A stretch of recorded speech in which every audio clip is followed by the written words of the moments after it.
I don't need you anymore. Dad, stop pretending you care. My son Tyler's voice cut through the afternoon air in the school parking lot. Parents turned to stare. Teachers froze mid-conversation. I stood there holding the care package I brought, my hands shaking. Behind Tyler, I saw her, Monica, my ex-wife, standing next to her new husband Blake. She had her arms crossed, watching. Blake smirked. Tyler's face was twisted with anger I didn't recognize. Tyler, I just wanted to bring you. I said I don't need you. His voice got louder. Other students stopped walking. Blake takes care of me now. He comes to my games. He helps with homework. You're nobody. The words hit like punches. Parents whispered. Someone pulled out their phone. I tried to step closer, but Tyler backed away like I was dangerous. We're done here, Monica called out, her voice sharp and final. She walked toward Tyler, placing her hand on his shoulder. Come on, sweetheart. Let's go. Blake followed them, pausing just long enough to mutter, Move on, man. I watched them walk away. My son didn't look back once. I stood there in that parking lot, surrounded by strangers who just watched my public humiliation, holding a care package my son didn't want. That's when Monica turned around and said the words that changed everything. We're changing everything, by the way. Don't bother calling anymore. My name is Marcus Thompson. I'm 42 years old from Austin, Texas. This is my story about how I almost lost my son completely. And before we go any further, if you want to hear more stories like this, stories about real people facing real struggles, please subscribe to this channel.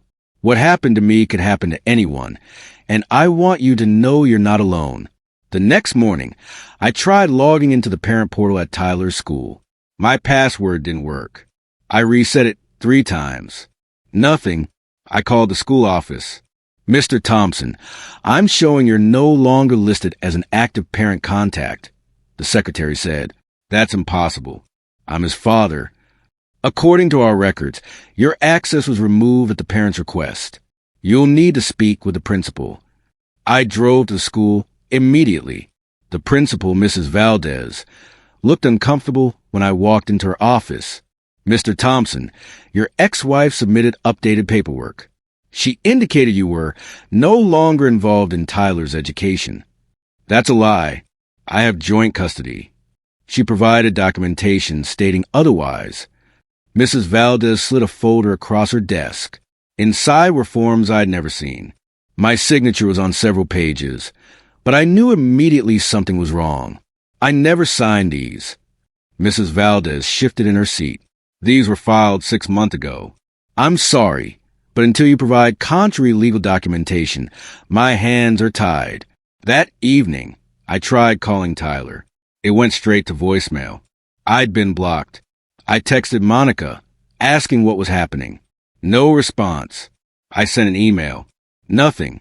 I sat in my apartment staring at those forms. Try to remember if I'd signed anything during the divorce. The signature looked close to mine, but something about the loops was wrong. Blake had money. Monica had always wanted the lifestyle I couldn't provide. Now she had it, and apparently, she wanted me erased completely. Over the next 2 weeks, I learned just how thoroughly I'd been removed from Tyler's life. His basketball coach didn't return my calls. The volunteer coordinator at school said my name wasn't on any approved lists. Even Tyler's doctor's office claimed they had no record of me as his parent. I started asking questions carefully. At a gas station near the school, I ran into Mrs. Patterson, one of Tyler's old teachers. Marcus, I'm so sorry about everything, she said quietly. Sorry about what? She looked around nervously. About you leaving. Monica said you moved out of state for work and didn't want to be bothered anymore. My stomach dropped. Mrs. Patterson, I live 15 minutes from here. I've been trying to see Tyler for months. Her face went pale. Oh my God. Monica said you abandoned him. She said Tyler was devastated and that we should respect his space by not mentioning you. That's not true. None of it's true. She touched my arm. Marcus, you need to know something. There's been talk in the staff room. Some of us wondered if Monica's story made sense, but she was so convincing. She even cried during parent-teacher conferences. I thanked her and left, my mind racing. Monica had created an entire narrative. She'd poisoned every relationship I had with people in Tyler's life. That night, I lay awake thinking about Tyler's face in that parking lot. The anger seemed rehearsed, like he'd been preparing those words. What had Monica been telling him? Then I remembered the forms. The signature that wasn't quite mine. If Monica had lied to the school, what else had she falsified? 3 weeks later, my phone rang at 2 in the afternoon. A known number. I almost didn't answer. Mr. Thompson? This is Westfield High calling about Tyler. My heart stopped. What happened? Is he okay? Tyler collapsed during basketball practice. He's being transported to Memorial Hospital. We couldn't reach his mother or stepfather. You're listed as an emergency contact on his old medical forms. I'm on my way.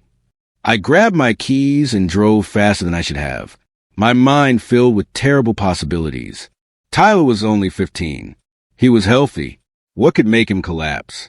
20 minutes later, I rushed into the emergency room.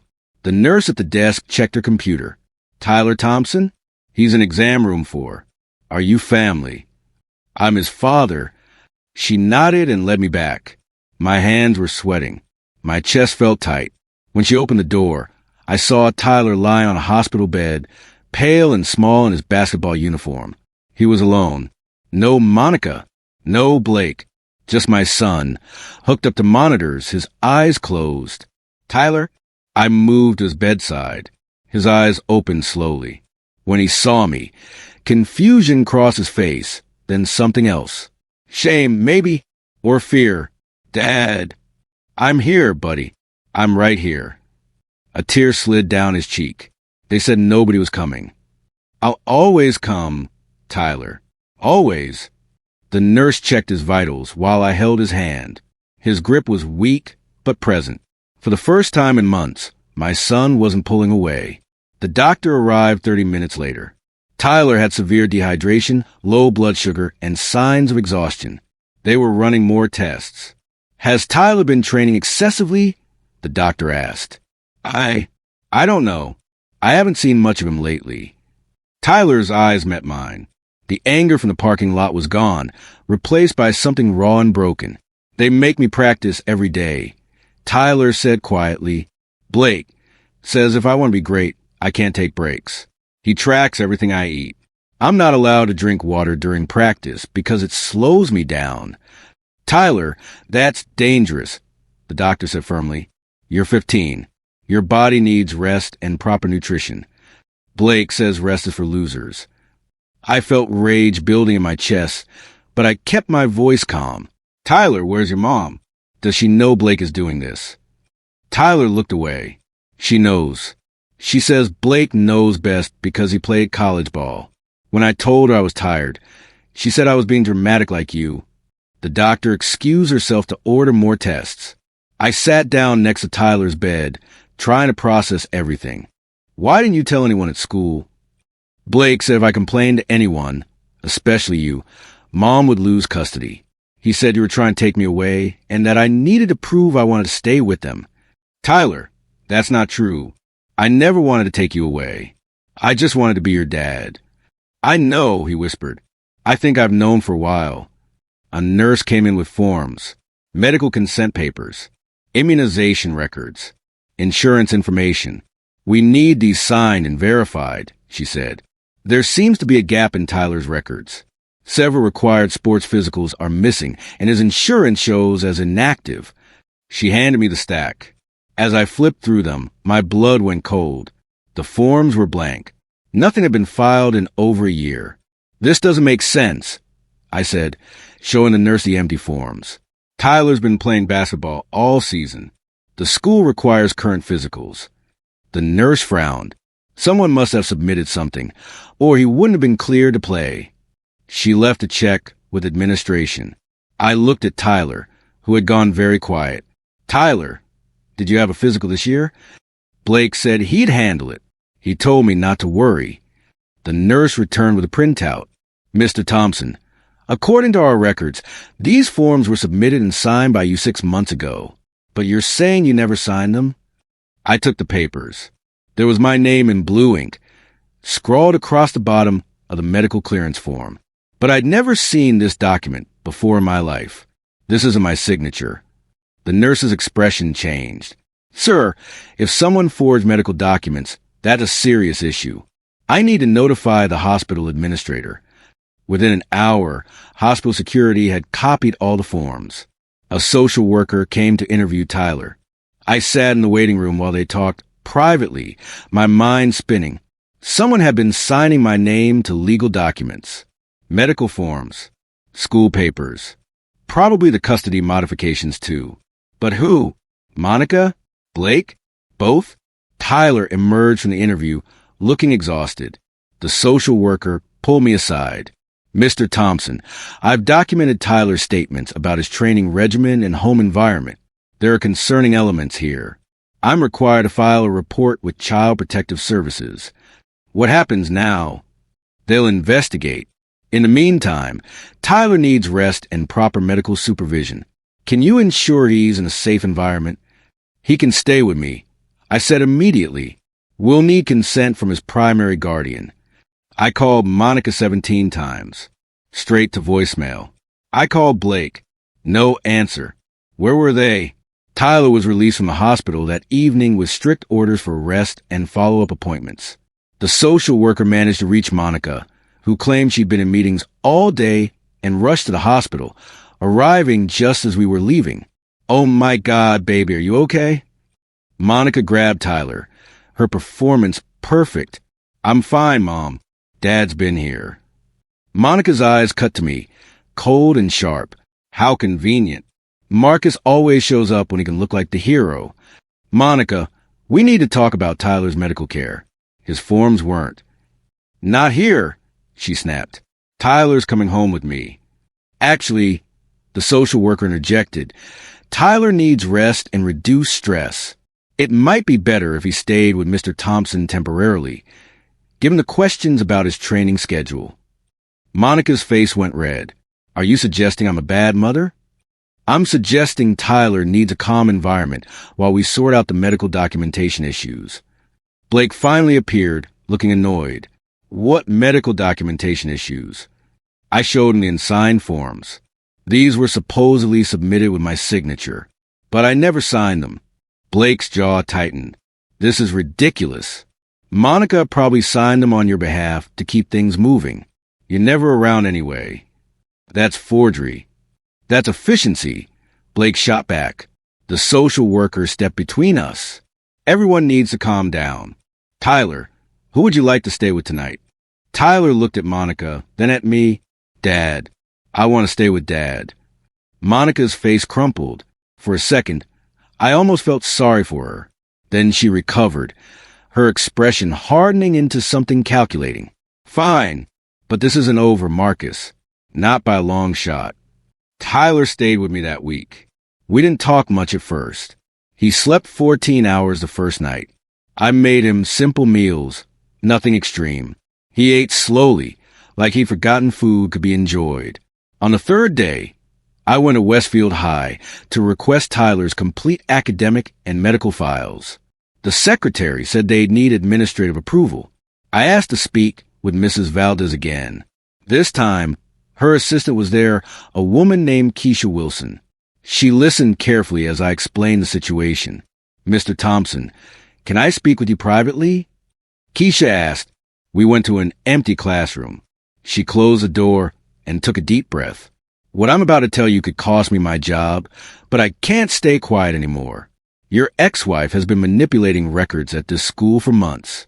She came in multiple times, claiming you were unstable and that any contact with you would harm Tyler. That's insane. I've never done anything to hurt my son. I know. I looked into it after the parking lot incident. Parents were talking. Some of us were uncomfortable with how aggressive she was about keeping you away. So I checked the files. Keisha pulled out a folder from her bag. These are copies. Email chains, meeting notes, complaint forms she submitted. She claimed you had anger issues, substance problems, even that you threatened her. None of it was ever verified, but she was so persistent that people just accepted it. My hands shook as I read. Monica had built an entire case against me using nothing but lies. She'd manipulated teachers, administrators, and staff into believing I was dangerous. Why are you telling me this? Because Tyler deserves better. And because I saw you in that hospital. A bad parent doesn't show up like that. Can I keep these? They're yours. Just don't tell anyone where you got them. I have a daughter Tyler's age. I'd want someone to help me if I were you. I left the school with evidence that could change everything. That night, I read through every document Keisha had given me. Email after email showed Monica's campaign against me. She'd told the school I was unstable, that I'd abandoned Tyler, that any mention of me would trigger his anxiety. Blake had backed her up, sending his own emails about my erratic behavior at pickup times. Except I hadn't been at pickup times because I wasn't allowed on campus. One email made me stop cold. It was from Monica to the principal, dated 6 months ago. I need Tyler protected from his father's interference. Marcus has become obsessed with controlling Tyler's life. He's threatened to disrupt Blake's coaching and undermine our family structure. For Tyler's emotional safety, I'm requesting Marcus be removed from all school communications and activities. There was more. Meeting notes from parent-teacher conferences where Monica had cried about how difficult it was raising a son who'd been damaged by his father's abandonment. Teacher comments expressing sympathy and promising to support Tyler through the trauma of my absence. It was all planned, every piece of it. Monica and Blake had systematically erased me from Tyler's life, and they made everyone believe it was for his own good. I thought about the forged signatures, the medical forms, the custody modifications. This wasn't just manipulation. This was fraud. This was parental alienation. This was abuse. But I had to be smart about this. If I went in angry, I'd play right into the narrative Monica had created. I needed more than documents. I needed witnesses, recorded evidence, and legal backing. I opened my laptop and started documenting everything with dates, times, and details. Tyler and I were having breakfast when he asked, "Dad, why did you and Mom split up?" I'd been dreading this question. Tyler, your mom and I wanted different things. We tried to make it work. But sometimes people grow apart. It wasn't your fault. Mom said you didn't care about us. She said you chose your job over our family. I set down my coffee. Is that what you believe? Tyler stared at his cereal. I did. For a long time, I was so angry at you. But then at the hospital, you were the only one who came. And these past few days, you haven't yelled at me or pushed me or told me I'm not good enough. Tyler, you're enough exactly as you are. He looked up and I saw tears in his eyes. Blake makes me run drills until I can't feel my legs. He calls me weak when I'm tired. Mom just watches and says, I need discipline. I thought that's what love was supposed to look like. My heart broke. That's not love, buddy. That's control. Did you ever give up on me, Dad? The question hung in the air. This was the moment everything could change. Never, Tyler. Not once. Even when I couldn't see you, even when you said you didn't need me, I never stopped being your father. I never stopped loving you. Tyler started crying. Real, heavy sobs. I moved around the table and hugged him while he fell apart. All the pain, all the confusion, all the fear he'd been carrying came pouring out. When he finally calmed down, he said, I'm sorry, Dad, for what I said in the parking lot, for believing them. You have nothing to apologize for. You're 15. You believe the adults in your life. That's what you're supposed to do. But I knew Monica and Blake wouldn't let this go quietly. 2 days later, I received a certified letter.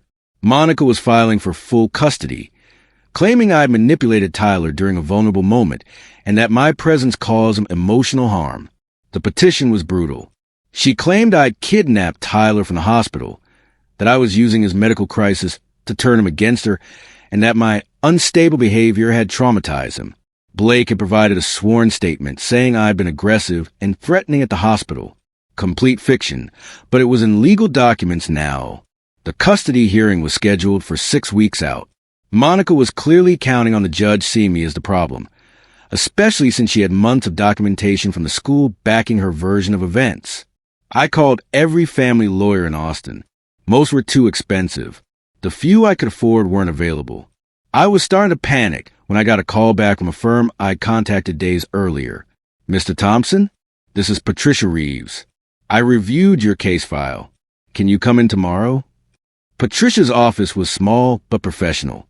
She was in her 50s, sharp-eyed and direct. I'm going to be honest with you, she said after I explained everything. This is a tough case. Your ex-wife has built a substantial paper trail against you. But if what you're telling me is true, and you have evidence to back it up, we can win this. I showed her Keisha's documents, the forged signatures, the hospital records, and my timeline of events. Patricia's expression changed as she read. Mr. Thompson, if this holds up in court, you won't just get custody back. You'll expose fraud, parental alienation, and possibly child endangerment. What do? We document everything. We find more witnesses. And we let them hang themselves. Over the next 3 weeks, Patricia worked methodically. She subpoenaed Tyler's complete medical records, which showed the forged signatures on multiple documents.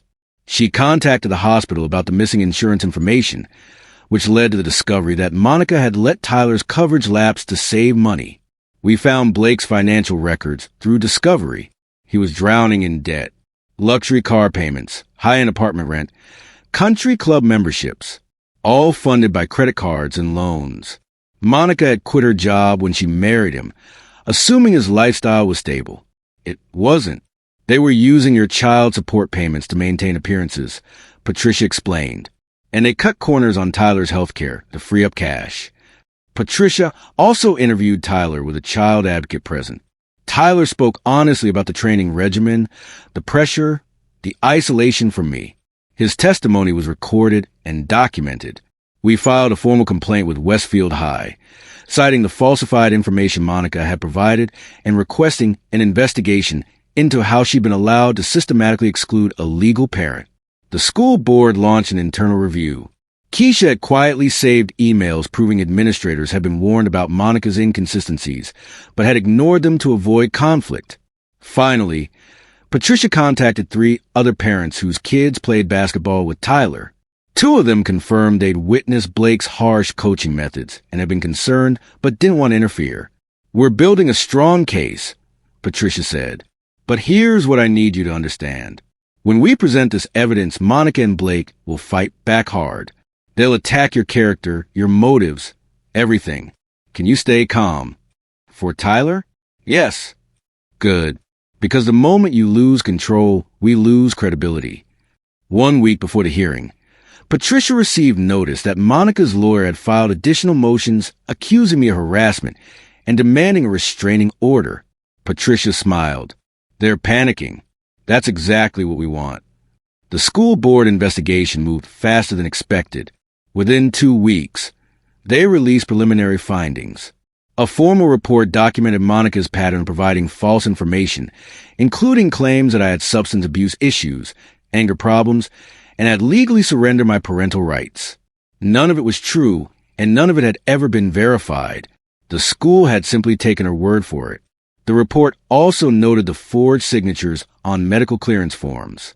Because these were legal documents submitted to a school district, the board referred the matter to local authorities. Monica received notification of the findings. So did Blake. I wasn't there when it happened. But Tyler told me later that Monica had completely fallen apart.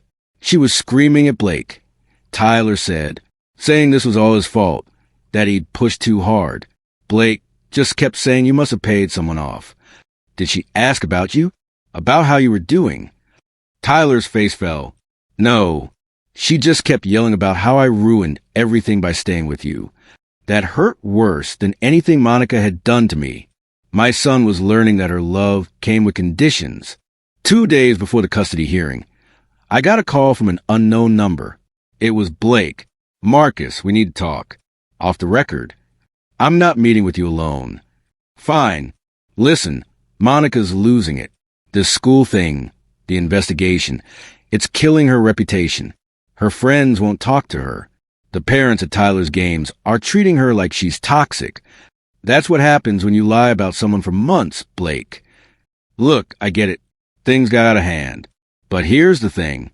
If this goes to court, it's going to get ugly for everyone. Tyler's going to be dragged through testimony. Is that what you want? What I want is my son safe and my parental rights restored. What if Monica dropped the custody fight?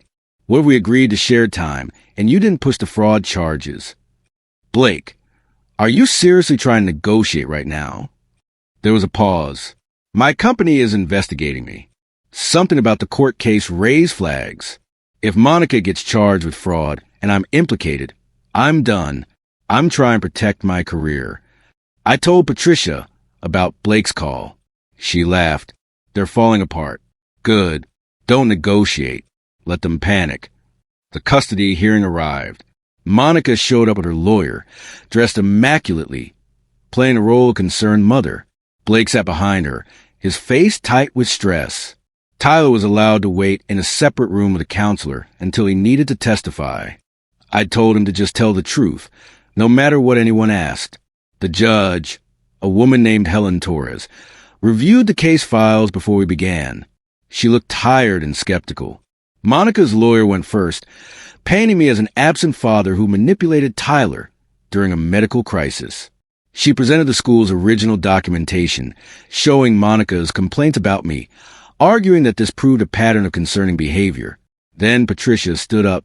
Your Honor, I'd like to present evidence that directly contradicts the petitioner's claims. She laid out everything. The forged signatures, the falsified medical records, the school board investigation findings. She showed email chains proving Monica had lied to school officials and submitted false information about me. She presented witness statements from hospital staff, confirming I'd been the only parent to respond to Tyler's emergency. She showed financial records proving Blake's debt and Monica's decision to let Tyler's health insurance lapse. Monica's face went white. Her lawyer kept objecting, but Judge Torres silenced her. I want to hear from Tyler, the judge said. Tyler was brought in. He looked scared, but when he saw me, he straightened his shoulders. Judge Torres was gentle. Tyler, I need you to tell me the truth about what's been happening at home. No one's going to be mad at you. This is your chance to speak. Tyler did. He talked about the training, the pressure, the isolation from me. He talked about Blake's cruelty and Monica's indifference. He talked about being told his father didn't want him and believing it because that's what everyone said. But it wasn't true, Tyler said quietly. My dad never left me. They pushed him out. Judge Torres was silent for a long moment after Tyler finished. This is one of the more disturbing cases I've seen, Judge Torres said. Mrs. Bennett, you systematically alienated your son from his father using false allegations and forged documents. You place your child at medical risk by allowing insurance to lapse while maintaining an expensive lifestyle. You manipulated school officials and created a hostile environment that violated Mr. Thompson's parental rights. Monica tried to speak, but her lawyer stopped her. Furthermore, Judge Torres continued, I'm deeply troubled by the training regimen imposed by Mr. Blake Bennett. Denying a 15-year-old water during athletic training is dangerous and potentially abusive. Blake leaned forward to say something. His lawyer grabbed his arm. Here's my ruling. Primary custody is awarded to Mr. Thompson, effective immediately.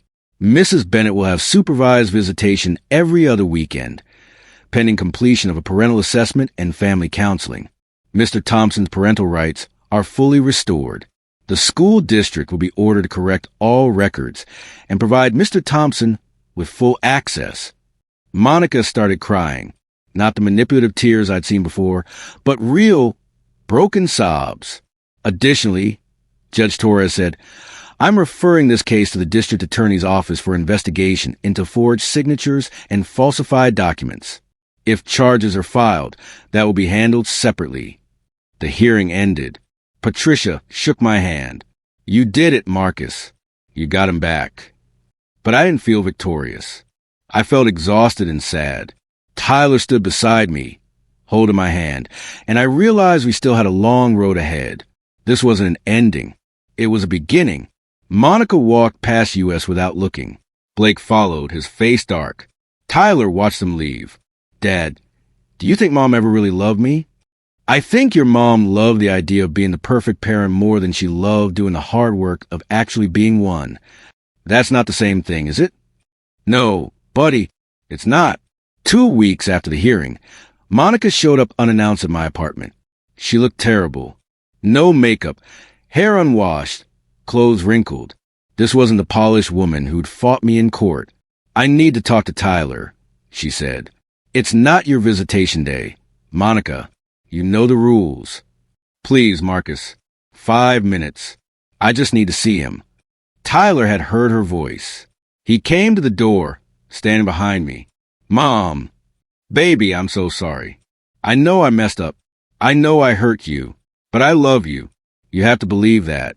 Tyler's face was unreadable. Do you? Of course I do. Everything I did was because I wanted what was best for you. No, Tyler said firmly. Everything you did was because you wanted to look good. You wanted to be the mom with the perfect son, and the perfect husband, and the perfect life. But none of it was real. Monica's face crumpled. That's not fair. You don't understand the pressure I was under. What pressure, Mom? Dad didn't have Blake's money or your new life. But he showed up. When I needed someone, he was there. Where were you? I was trying to build us a future. Blake said. Blake's a jerk who cares more about winning than about me. Monica looked at me desperately, like I'd intervene. I stayed silent. Tyler, please, don't shut me out. I can't lose you. You already did, Tyler said quietly. You lost me the day you chose Blake over being honest. Monica left sobbing. I closed the door and turned to Tyler. You okay? Yeah. Actually, I feel better. I think I needed to say that. Blake's situation deteriorated rapidly. The investigation Patricia had mentioned turned out to be serious. Blake worked for a financial consulting firm, and his bosses discovered he'd been falsifying expense reports to maintain his lifestyle. The court case had put him under scrutiny, and once people started looking, the evidence was everywhere. Fake receipts, inflated charges, personal expenses billed to clients. 3 weeks after the custody hearing, Blake was fired. The firm released a statement about ethical violations and ongoing investigations.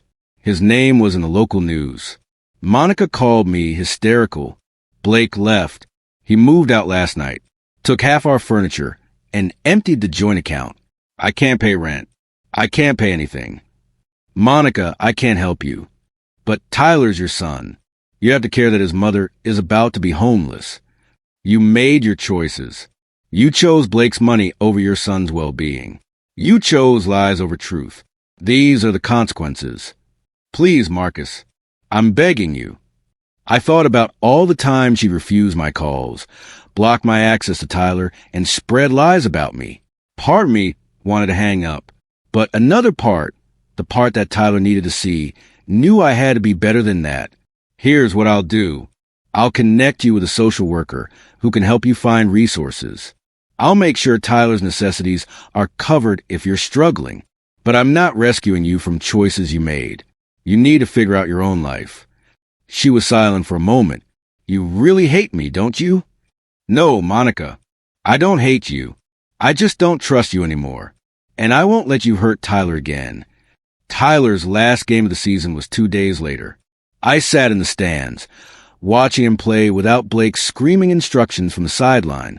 Tyler looked lighter, more natural. He was smiling. After the game, some of the other parents approached me.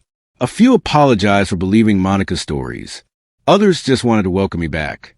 One dad shook my hand and said, "It takes a real man to keep showing up when everyone says you're a problem." That meant more than he knew. Tyler ran over after changing, his face glowing. "Dad, did you see that three-pointer in the fourth quarter?" "I saw it. You were amazing. Can we get burgers? I'm starving." At dinner, Tyler talked nonstop about the game, his friends, his plans for summer. He was becoming himself again, the kid I remember before everything fell apart. "Dad, can I ask you something?" "Always." "Why didn't you fight back harder when Mom was lying about you? Why didn't you go to the school or call the police or something?" I thought carefully about my answer. Because fighting fire with fire would have made me look exactly how your mom was describing me.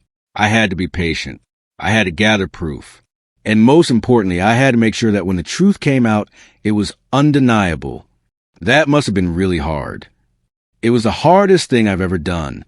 But you were worth it. Tyler smiled, then got quiet. Dad, I want to live with you permanently. Not just because of the custody thing. Because I want to. You sure? Yeah, I feel safe here. I feel like I can just be myself. Then that's what we'll do, buddy. Graduation came faster than I expected. Tyler had chosen to attend Austin High instead of Westfield, wanting a fresh start. The past year had been transformative for both of us. Monica attended graduation, sitting alone several rows back. She'd moved into a small apartment and taken a job at a retail store. Blake was gone, reportedly living with his parents in another state. She looked older, smaller somehow. When Tyler walked across the stage to receive his diploma, she clapped politely but didn't cheer. After the ceremony, Tyler found me in the crowd. Dad, I want to talk to Mom. Will you come with me? We approached her together. Monica's eyes were red, but she was smiling. Congratulations, Tyler. I'm really proud of you. Thanks, Mom. There was an awkward silence. Then Monica said, Marcus, can I talk to you alone for a second? Tyler nodded and stepped away. Monica and I walked to a quieter area. I've been going to therapy, she said, trying to understand why I did what I did. My therapist says I was chasing validation instead of connection, that I cared more about appearing successful than actually being present. That sounds accurate. I know I can't undo what I did. I know Tyler may never fully trust me again, but I want you to know I'm trying to be better. Not for you, not even for Tyler. For me.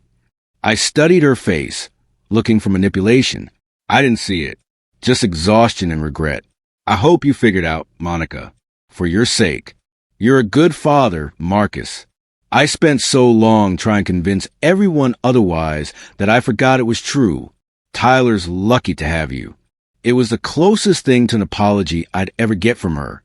That evening, we had a small graduation party at my apartment. Tyler's friends came, along with some teachers from his new school. Patricia stopped by to congratulate him. Even Keisha from Westfield sent a card. Tyler gave a short speech thanking everyone, but his eyes kept finding mine. I want to thank my dad especially, he said. Last year, I stood in a parking lot and told him I didn't need him anymore. I was so wrong. Dad, you never gave up on me. Even when I pushed you away, even when everyone said you had a problem, you kept showing up. You taught me what real love looks like. It's not about being perfect. It's about being present. I couldn't speak. My throat was too tight. Tyler continued. So yeah, I need you, Dad. I've always needed you. Thank you for never leaving, even when I told you to. Everyone clapped. I hugged Tyler while he was still holding the microphone, not caring that everyone was watching. Later, after the guests left, Tyler and I sat on the balcony watching the city lights. Dad, do you ever think about what would have happened if you'd given up? If you'd let Mom win? Sometimes, but I couldn't let that happen. Why not? It would have been easier. I looked at my son, this young man who'd been through so much and come out stronger. Because you're my son. That's not something that changes because life gets hard or people lie, or courts say things that aren't true. Being your father isn't about convenience or ease. It's about showing up, especially when it's difficult. It's about fighting for what matters, even when you're the only one fighting. Tyler nodded slowly. I get it now. I really do. We sat in comfortable silence for a while. Then Tyler said, I'm going to be like you when I'm a dad someday. Present, honest, real. You're already those things, buddy. You just had to remember who you were. The legal aftermath continued for months.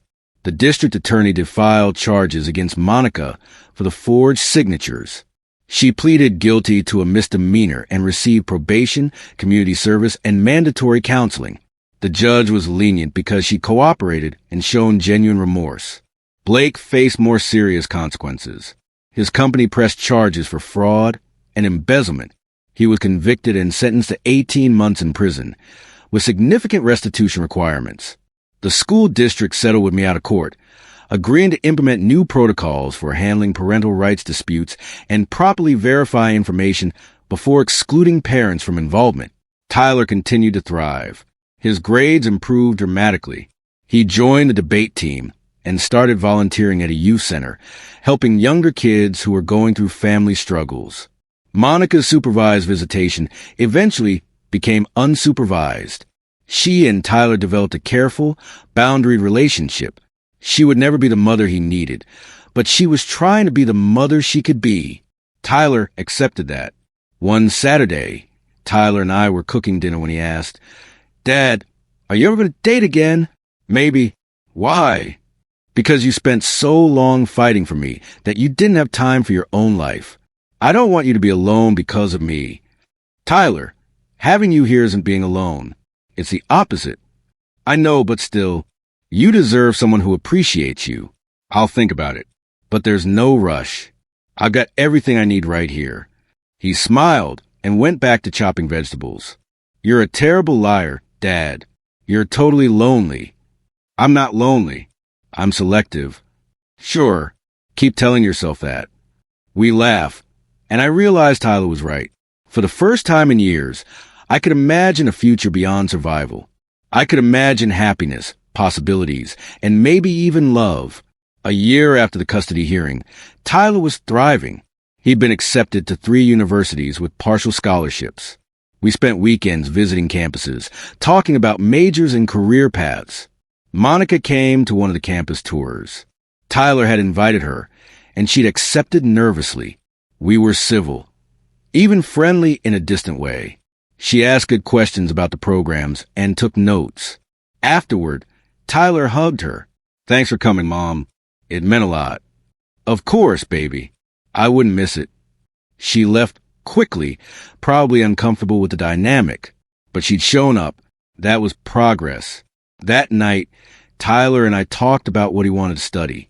He was considering psychology, specifically family counseling. "I want to help kids who are going through what I went through," he said. "Kids who have parents fighting over them or lying about each other.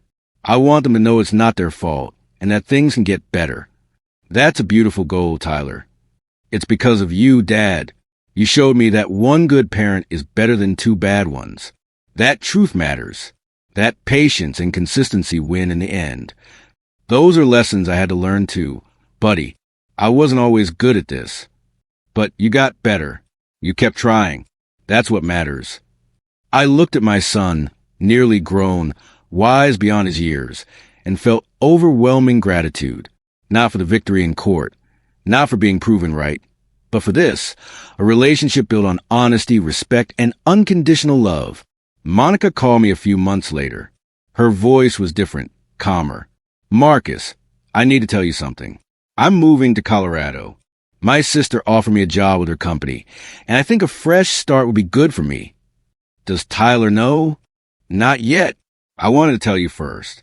I'll still visit for holidays and important events, but I think some distance might help all of us. If that's what you need, Monica, it is." "And Marcus, I want to say something I should have said a long time ago.